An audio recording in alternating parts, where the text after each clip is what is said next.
Bengaluru rave పార్టీలో గుర్తించిన కారుపైన Kakani Govardhan Reddy sticker ఉండడంతో పోలీసులు పూర్తి స్థాయిలో విచారణ జరుపుతున్నారు. దీనిపైన పూర్తి స్థాయి విచారణ చేపట్టాలని మంత్రి కాకాని పిఏ శంకరయ్య జిల్లా ఎస్పీని కోరారు.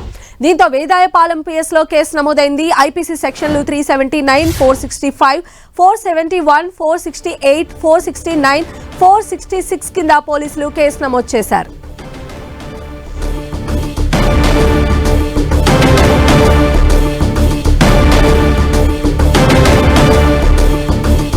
సో బెంగళూరు రేవ్ పార్టీలో మనం చూసాము, బయట పార్క్ చేసి ఉన్న లగ్జరీ కార్లలో ఏపీ ఎమ్మెల్యే కాకాని గోవర్ధన్ రెడ్డి పేరు ఉండటం కూడా తీవ్ర సంచలనమైంది. అయితే వెంటనే గోవర్ధన్ రెడ్డి దానికి సంబంధించి రెస్పాండ్ కూడా అయ్యారు. అసలు ఆ కారు తనది కాదని చెప్పారు. పైగా ఆ కారు పైన ఉన్నటువంటి ఆ స్టిక్కర్ ఉందో లేదో కూడా తెలీదు. అసలు తనకు సంబంధం లేనటువంటి ఈ కేసుకు సంబంధించి ఆయన మాట్లాడని కూడా అని కూడా చెప్తున్నారు. అయితే ఆ కేసులోని ఆ కారు పైన గోవర్ధన్ రెడ్డి స్టిక్కర్ ఉండడంతో పోలీసులు దీనికి సంబంధించి పూర్తి స్థాయిలో విచారణ జరుపుతున్నారు. అయితే దీనిపైన పూర్తి స్థాయిలో విచారణ చేపట్టాలని మంత్రి కాకాని పిఏ శంకరయ్య కూడా జిల్లా ఎస్పీని కోరారు.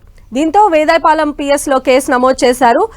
ఐపీసీ సెక్షన్ల కింద పలు సెక్షన్ల కింద కేసు నమోదైనట్టుగా కూడా తెలుస్తోంది. అయితే అసలు ఆ కారు అక్కడికి ఎలా వెళ్ళింది, ఎవరు తీసుకెళ్లారు, దానిపైన ఎమ్మెల్యే కాకాని పేరుతో ఉన్నటువంటి స్టిక్కర్ ఎందుకు ఉంది అనే అంశాలు అయితే పోలీసులు ప్రాథమికంగా దర్యాప్తు అయితే చేస్తున్నారు. దీనిపైన వాళ్ళు కూడా ఇప్పుడు పోలీస్ స్టేషన్లో కంప్లైంట్ ఇవ్వడం అనేది మరో ట్విస్ట్గా చెప్పొచ్చు.